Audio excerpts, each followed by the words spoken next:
বনি ইসরাইল অর্থাৎ ইসরায়েলের বংশধর বা ইসরায়েল সন্তান নামে পরিচিত একটি জাতির কাহিনী। তাদের যাত্রা শুরু হয়েছিল আল্লাহর একত্ববাদের প্রচারক হজরত ইব্রাহিম আলাইহের বংশ থেকে এবং এটি মানব ইতিহাসের সবচেয়ে প্রভাবশালী জাতিগুলোর মধ্যে অন্যতম। হজরত ইব্রাহিম আলাইহিসসালাম এর অঙ্গীকার ও বংশধারা। ইব্রাহিম আলাইহিসসালামের প্রতি আল্লাহর অঙ্গীকার। বনি ইসরায়েল জাতির ইতিহাস শুরু হয় হজরত ইব্রাহিম আলাইহিসসালামের সময়কাল থেকে। মেসোপটেমিয়ার উর অঞ্চলে তার জন্ম। তিনি ছিলেন আল্লাহর একত্ববাদের অন্যতম প্রধান প্রচারক। আল্লাহ তাকে প্রতিজ্ঞা করেছিলেন যে তার বংশধরদের মধ্য থেকে বহু নবী আসবেন এবং তার বংশকে তিনি বরকত দেবেন। হজরত ইব্রাহিম আলাইহিসসালামের দ্বিতীয় পুত্র হজরত ইসহাক আলাইহিসসালামের বংশধারাই পরবর্তীতে বনি ইসরায়েল নামে পরিচিত হয়। এই বংশধারার মাধ্যমে আল্লাহ তার মনোনীত বার্তা বহনকারী হিসেবে অসংখ্য নবী ও রাসূল প্রেরণ করেছেন। হজরত ইয়াকুব আলাইহিসসালাম বা ইসরায়েলের পরিচয়। হজরত ইসহাক আলাইহিসসালামের পুত্র ছিলেন হজরত ইয়াকুব আলাইহিসসালাম। ইয়াকুব আলাইহিসসালামের একটি উপাধি ছিল ইসরায়েল। এই শব্দের অর্থ নিয়ে মতভেদ থাকলেও এটি সাধারণত আল্লাহর বান্দা বা আল্লাহর পথের যাত্রী হিসেবে গণ্য করা হয়। এই উপাধি থেকেই তার বংশধরেরা বনি ইসরায়েল বা ইসরায়েল সন্তান হিসেবে পরিচিতি লাভ করে। হজরত ইয়াকুব আলাইহিসসালামের 12 জন পুত্র ছিলেন, যাদের থেকেই বনি ইসরায়েলের 12টি গোত্রের উৎপত্তি। এই গোত্রগুলোই মিলেমিশে এই বিশাল জাতিসত্তা গঠন করে। ইউসুফ আলাইহিসসালাম এবং মিশরে আগমন। ইয়াকুব আলাইহিসসালামের প্রিয় পুত্র হজরত ইউসুফ আলাইহিসসালামকে কেন্দ্র করেই বনি ইসরায়েল জাতির মিশরে আগমন ঘটে। ভাইদের ষড়যন্ত্রের শিকার হয়ে ইউসুফ আলাইহিসসালাম মিশরে নীত হন এবং পরবর্তীতে আল্লাহর ইচ্ছায় তিনি মিশরের খাদ্যমন্ত্রী বা প্রধান প্রশাসনিক কর্মকর্তা হিসেবে সম্মান লাভ করেন। দুর্ভিক্ষের সময় হজরত ইউসুফ আলাইহিসসালাম তার পুরো পরিবার অর্থাৎ ইয়াকুব আলাইহিসসালাম এবং তার সকল পুত্র ও তাদের পরিবারবর্গকে কানান বা বর্তমান প্যালেস্টাইন ও পার্শ্ববর্তী অঞ্চল থেকে মিশরে নিয়ে আসেন। মিশরে তারা আরাম আয়েশে বসবাস শুরু করেন এবং দীর্ঘ সময় ধরে তারা সেখানে একটি সমৃদ্ধশালী ও প্রভাবশালী জনগোষ্ঠী হিসেবে পরিচিত ছিল। ফিরাউনের নিপীড়ন ও হজরত মুসা আলাইহের আবির্ভাব। দাসত্ব ও ফিরাউনের অত্যাচার। দীর্ঘকাল ধরে মিশরে বসবাস করার পর ক্ষমতার পালাবদলে এক নতুন ফিরাউন মিশরের শাসক ক্ষমতায় আসেন। এই ফিরাউন বনি ইসরায়েলদের শক্তিশালী অবস্থানকে নিজের শাসনের জন্য হুমকি মনে করেন এবং তাদেরকে দাসত্বের শৃঙ্খলে আবদ্ধ করেন। বনি ইসরায়েলদের ওপর শুরু হয় সীমাহীন অত্যাচার, নিপীড়ন ও শারীরিক নির্যাতন। ফিরাউন তাদের পুরুষ শিশুদের হত্যা করত, কেবল নারীদের জীবিত রাখত। এই কঠিন পরিস্থিতিতে বনি ইসরায়েল জাতি প্রায় 400 বছর ধরে মিশরে দাসত্বের জীবন অতিবাহিত করে। তাদের বিশ্বাস ও অস্তিত্ব চরম সংকটের মুখোমুখি হয়। মুসা আলাইহের জন্ম ও লালন পালন। এই ভয়াবহ পরিস্থিতিতে হজরত মুসা আলাইহের জন্ম হয়। আল্লাহর নির্দেশে তার মাতা একটি বাক্সে করে তাকে নীল নদের স্রোতে ভাসিয়ে দেন।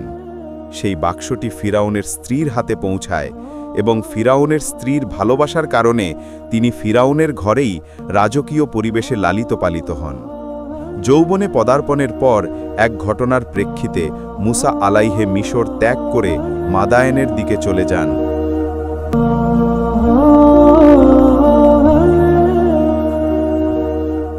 নবুয়ত লাভ ও ফিরাউনের দরবারে প্রত্যাবর্তন।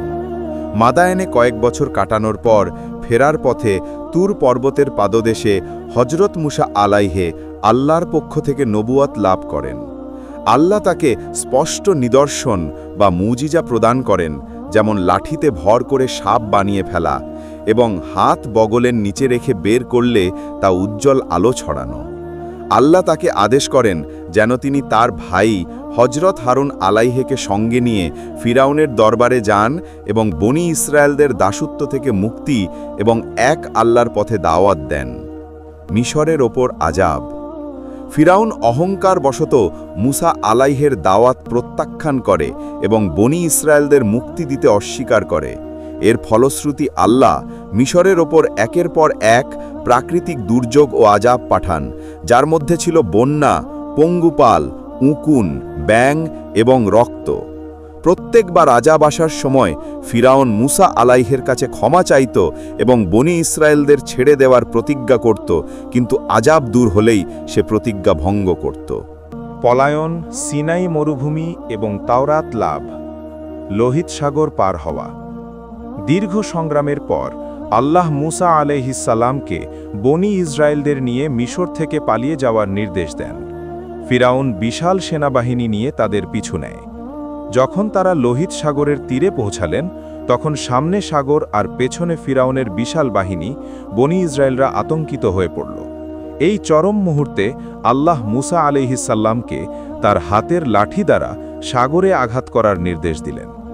লাঠির আঘাতে সাগর বিভক্ত হয়ে বনি ইসরায়েলদের জন্য 12টি শুকনো পথ তৈরি হল। মুসা আলাইহিসসালাম তার জাতিকে নিয়ে সাগর পাড়ি দিলেন। ফিরাউন তার অহংকার বশত সেই পথে প্রবেশ করলে আল্লাহ আবার সাগরের পানি একত্রিত করে ফিরাউন ও তার সেনাবাহিনীকে ডুবিয়ে মারলেন। এভাবে বনি ইসরায়েলরা চরম দাসত্ব থেকে মুক্তি লাভ করে। সিনাই মরুভূমিতে 40 বছর। মুক্তির পর বনি ইসরায়েলরা সিনাই মরুভূমিতে 40 বছর ধরে ঘুরে বেড়ায়। এই সময় তাদের বহুবার আল্লাহর প্রতি অকৃতজ্ঞতা এবং অবাধ্যতা প্রকাশ পায়। খাদ্য ও পানির অভাবে তারা যখন অভিযোগ করতে শুরু করে, তখন আল্লাহ অলৌকিকভাবে তাদের জন্য আকাশ থেকে মান্না ও সালওয়া, এক প্রকার মিষ্টি খাদ্য ও পাছি প্রেরণ করেন।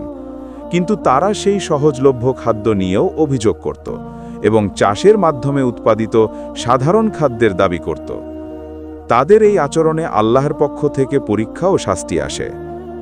গৌবৎস পূজা এবং মুসা আলাইহিসসালামের ক্রোধ। এই 40 বছরের নির্বাসনের সময় একবার মুসা আলাইহিসসালাম তুর পাহাড়ে আল্লাহর সাথে কথোপকথনের জন্য গেলেন এবং সেখানে 40 দিন অবস্থান করলেন।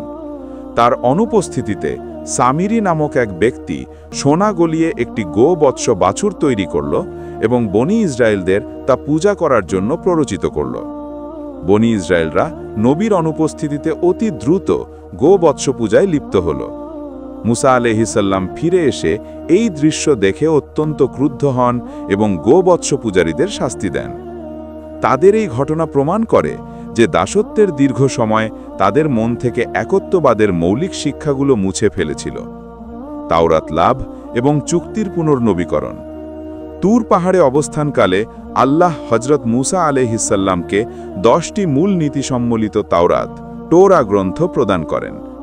এই গ্রন্থে বনি ইসরায়েলদের জন্য জীবন পরিচালনার বিধিবিধান, আল্লাহের একত্ববাদের দাওয়াত এবং সামাজিক ন্যায় বিচার প্রতিষ্ঠার নির্দেশ ছিল।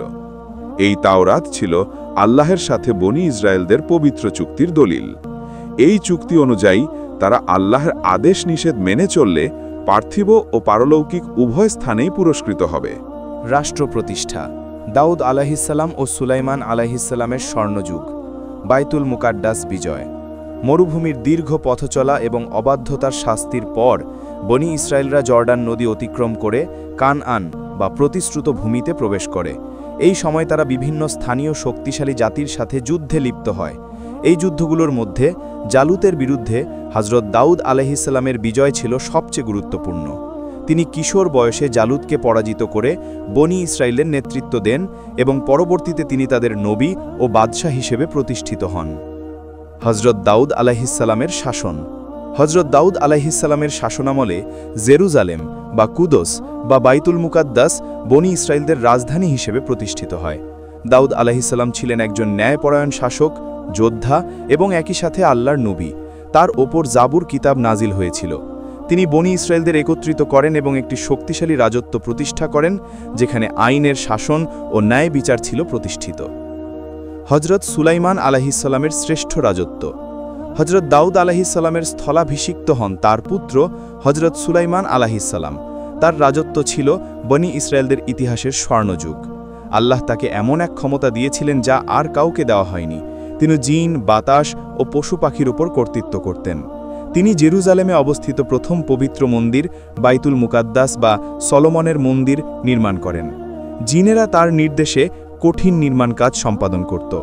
তার রাজত্বকালে বনি ইসরায়েলরা সামরিক, অর্থনৈতিক ও জ্ঞান বিজ্ঞানে চরম উৎকর্ষ লাভ করে। তার রাজ্য ছিল সুবিশাল এবং রানী বিলকিসের আত্মসমর্পণের ঘটনা তার রাজত্বের বৈশ্বিক প্রভাব প্রমাণ করে। রাজ্যের বিভাজন ও অবনতি। সুলাইমান আলাইহিসসালামের ইন্তেকালের পর বনি ইসরায়েলদের মধ্যে অন্তর্দ্বন্দ্ব শুরু হয়। তার পুত্র রেহবামের শাসনকালে রাজ্যটি দুটি ভাগে বিভক্ত হয়ে যায়। ১. ইসরায়েল রাজ্য, কিংডম অফ ইসরায়েল, উত্তরে 10টি গোত্র নিয়ে গঠিত। ২. জাহুদা রাজ্য, কিংডম অফ জুডা, দক্ষিণে জাহুদা ও বিনিয়ামিন গোত্র নিয়ে গঠিত। এই রাজ্যের নাম থেকেই পরবর্তীকালে ইহুদি বা জুইশ শব্দটি এসেছে।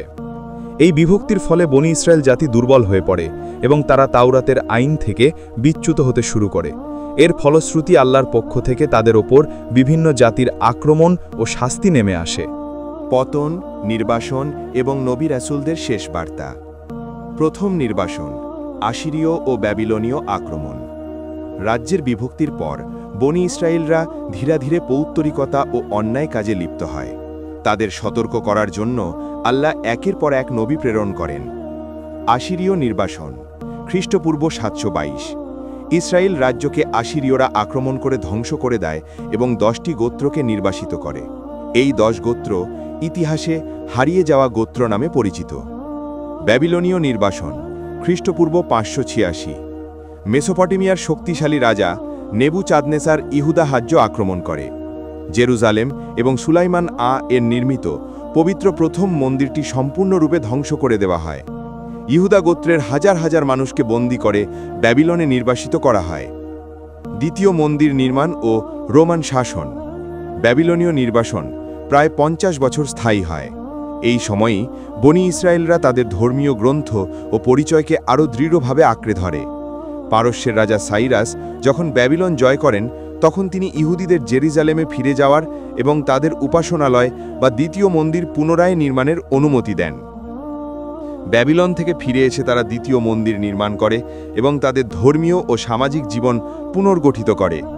এই সময় থেকেই তাদের প্রধান ধর্মীয় কেন্দ্র ছিল এই দ্বিতীয় মন্দির, কিন্তু তারা কখনোই পুরোপুরি স্বাধীন থাকতে পারেনি। পারস্য, গ্রিক এবং সর্বশেষ রোমান সাম্রাজ্যের অধীনে তারা শাসিত হতো। হজরত ঈসা আলাইহিস সালামের আগমন ও বিরোধ। রোমান শাসনের অধীনে থাকার সময়ে হজরত ঈসা আলাইহিস সালাম বনি ইসরায়েলদের মধ্যে আবির্ভূত হন।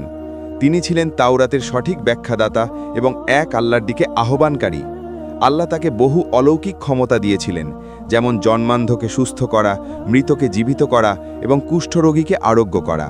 কিন্তু তৎকালীন ইহুদি ধর্মীয় নেতারা, যারা নিজেদের ক্ষমতা ও মর্যাদা হারানোর ভয়ে ভীত ছিল, তারা হজরত ঈসা আলাইহিস সালামকে নবী হিসাবে অস্বীকার করে এবং তাকে মিথ্যা প্রতিপন্ন করার চেষ্টা করে।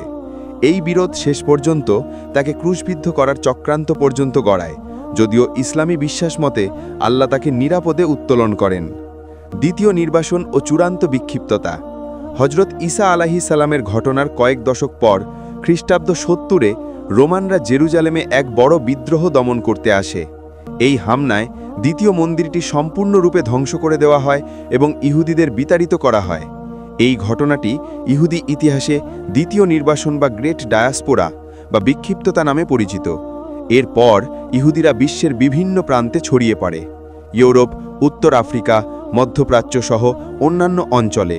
বহু শতাব্দী ধরে তারা পৃথিবীর বিভিন্ন দেশে সংখ্যালঘু সম্প্রদায় হিসাবে নিজেদের ধর্মীয় ও সাংস্কৃতিক ঐতিহ্য বজায় রেখে জীবনযাপন করে আসছে। এই দ্বিতীয় নির্বাসন থেকেই আধুনিক ইহুদি জাতির ইতিহাস মূল ভিত্তি পেয়েছে।